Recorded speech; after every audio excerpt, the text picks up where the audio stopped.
श्रीललिता सहस्रनाम स्तोत्रम् ध्यानम्।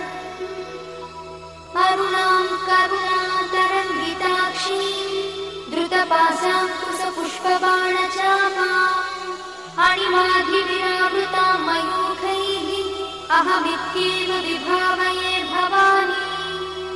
ध्यायेत् पद्मासनस्थां विकसितवदनां पद्मपत्रायताक्षीं हेमाभां पीतवस्त्रां करकलितलसद्देव पद्माम्बराङ्गी सर्वालङ्कारयुक्तां सततमभयदां भक्तनम्रां भवानी। श्रीविद्यां शान्तमूर्तिं सकलसुरन्तां सर्वसम्पत्प्रदात्री श्रीमाता श्रीमहाराज्ञी श्रीमत्सिंहासनेश्वरी